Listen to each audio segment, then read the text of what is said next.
We're going to run the country until such time as we can do a safe, proper, and judicious transition. So, well, it's largely going to be for a period of time, the people that are standing right behind me. We can't take a chance that somebody else takes over Venezuela that doesn't have the good of the Venezuelan people in mind. I would not be surprised if in the coming days, weeks, months, we see a second wave of attacks on Venezuela. We are 2 minutes away from Trump speaking, maybe less than that, about the kidnapping of Maduro. It's the first time he was involved in the kidnapping of adults. Still no one prosecuted for the Epstein crimes, right? By the way. First time he was involved in the kidnapping of adults, kidnapped Maduro and his wife. This is going to be really bad. Some people might celebrate this today. Trump's going to come out and say it was a slam dunk. He's going to come out and say it was a big, beautiful operation. They did it. They had a few injuries, but nothing more. Well, let me just tell you that the Venezuelan people are not just going to accept to be subjugated by some U.S. puppet. The Venezuelan people are armed. There are paramilitary groups. There are militias. There's a standing army, right? Clearly, there was some people who were bought off. Otherwise, those helicopters would have been shot out of the sky. People were bought off. There was stand down orders. There was an interruption of the chain of command. But the truth of the matter is that short term, yes, Trump can claim victory. But long term, there are going to be huge problems in Venezuela, which will probably result in ample civil strife, maybe civil war, millions of migrants possibly. They want to put a Zionist puppet, Israel first puppet in power that's going to place the Venezuelan embassy back in Israel and put it in Jerusalem. So this is it's a very, very bad day. It's a horrific day because not necessarily of what even happened today, but what is going to happen in the future. Understand that however bad things look today, it is only going to get worse. I was very clear about this. I said they're going to take out Maduro. And I'm not talking about today. I'm talking about 1 year ago. They're going to take out Maduro. And what's going to happen is there's going to be chaos in the streets. There's going to be mass protests, which there are. And if the U.S. tries to go in on the ground, it's going to be bad and bloody, which it could still be. And Pedrino Lopez, the Minister of Defense, will take over the country and institute martial law, which it looks like that's exactly what we're getting. And we could very well be getting a quote-unquote regime in Venezuela that's actually going to be far more anti-U.S. than the Maduro administration, who is open to negotiation, who is allowing Chevron to do business. 25% of Venezuela's daily 1 billion barrel per day oil output was coming from Chevron, and it was controlled by Chevron. And Maduro said, I hope Chevron is given a 100-year lease to operate in the country by Trump, right? But Trump refused. And what you're going to have happen if Pedrino Lopez was not a part of this operation, you're going to have an even more hostile leadership. All right, here comes Trump. President Trump is taking the podium. Let's listen in. We're going to run the country until such time as we can do a safe, proper, and judicious transition. So we can't take a chance that somebody else takes over Venezuela that doesn't have the good of the Venezuelan people in mind. We're going to run it, essentially, until such time as a proper transition can take place. Ready to stage a second and much larger attack if we need to do so. So we were prepared to do a second wave. You said that the U.S. is going to run Venezuela. So who's in power right now? Well, we're going to be running it with a group, and we're going to make sure it's run properly. We're going to rebuild the oil infrastructure, which will cost billions of dollars. It'll be paid for by the oil companies directly. A group? They will. The group you mentioned that would run Venezuela. Well, it's largely going to be for a period of time, the people that are standing right behind me. We're going to be running it.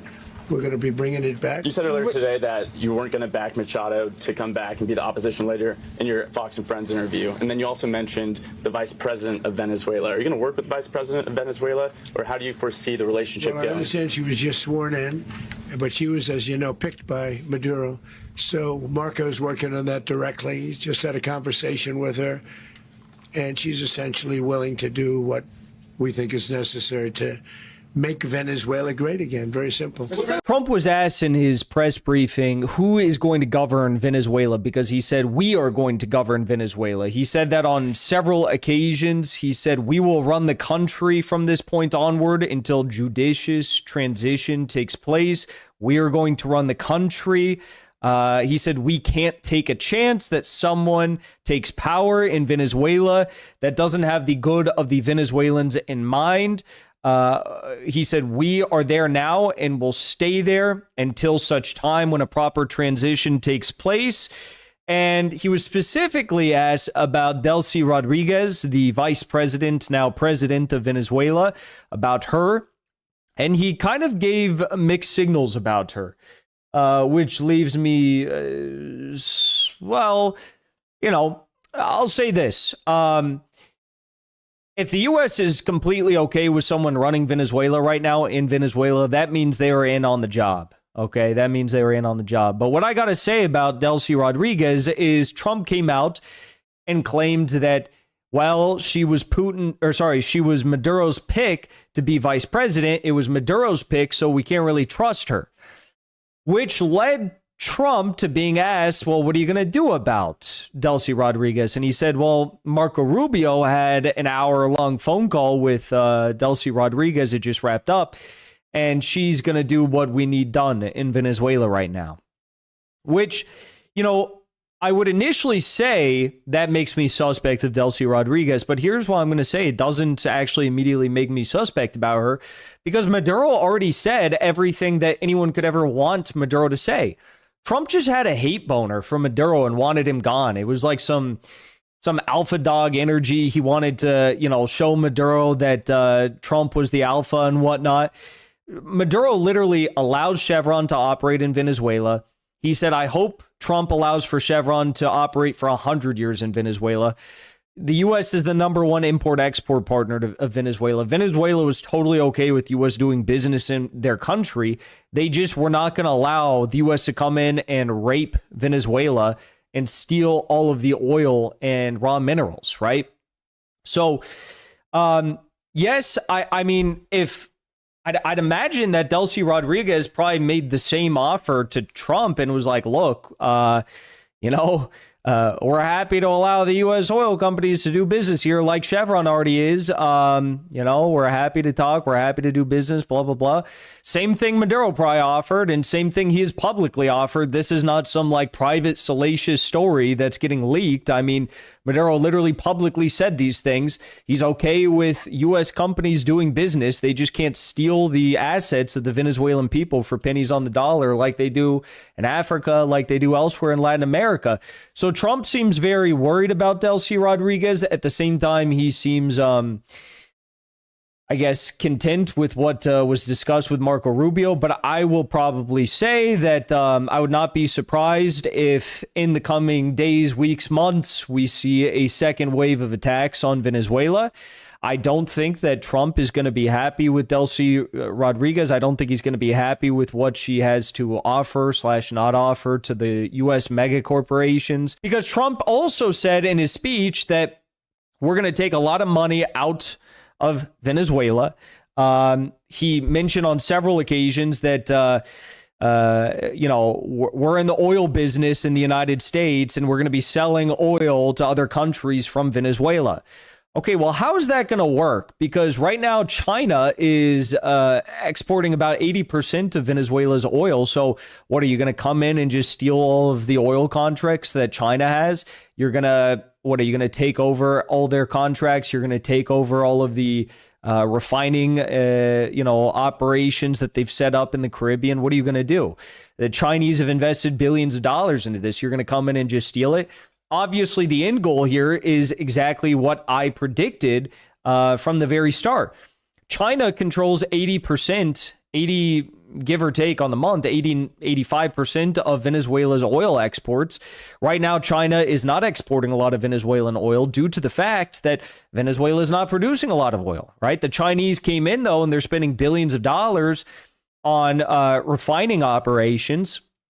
And one could assume that if China scaled up the Venezuelan oil production capabilities, which they have the means to do quite easily, that would be worrisome for the United States because all of that oil, the 80% of oil that China is exporting from Venezuela, is on the petro yuan, not the petrodollar. What was the very first thing that George Bush did when he went into Iraq? He said, we're going to put, formerly Saddam's oil back on the petrodollar. Why did the U.S. go into Libya? Because Gaddafi was working to build Pan-African unity and a Pan-African currency to replace the dollar and French currency in Africa.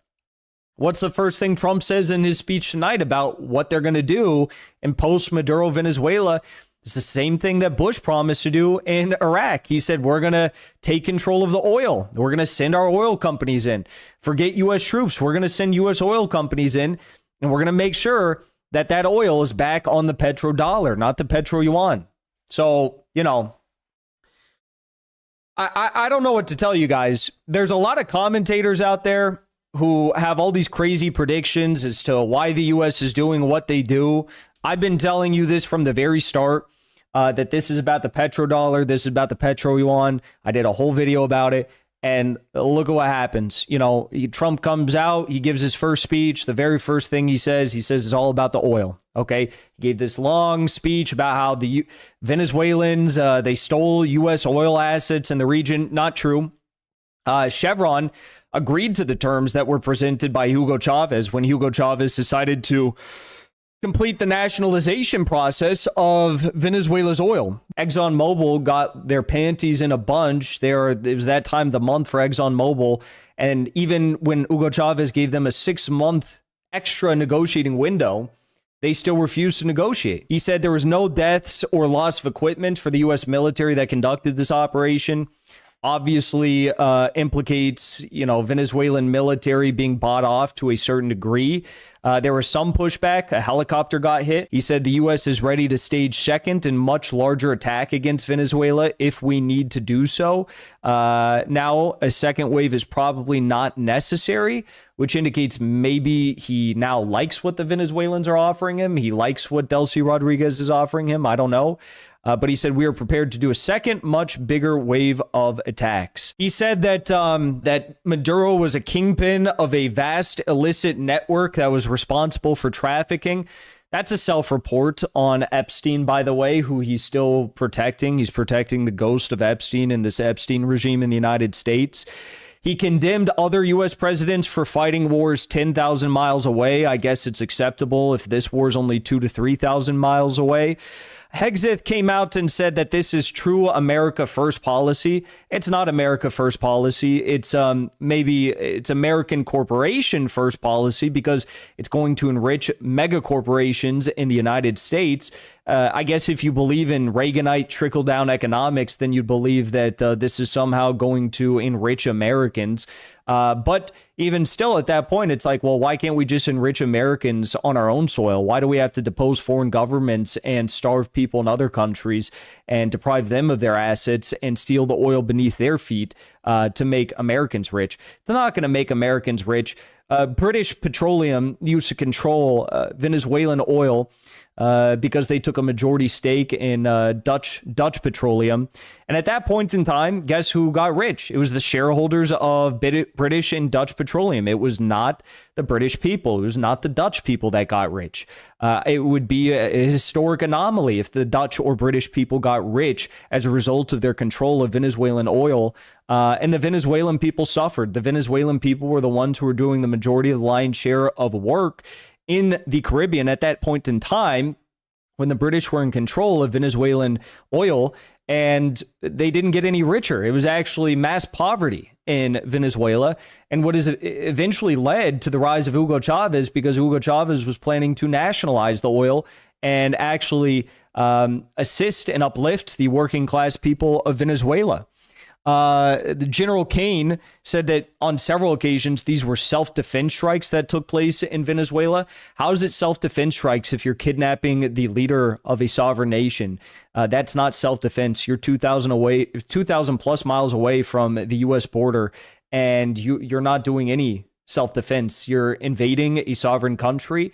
You're kidnapping their leader to prop up the petrodollar. That's not self-defense. Rubio said that he talked about how Cuba should be very worried right now, and they should be worried because effectively now, it's a guarantee that Cuba is not going to be getting any oil from Venezuela, which means that Cuba is caught between a rock and a hard place. The idea of them getting oil from Russia is also difficult because the U.S. has effectively launched taker wars all across the world.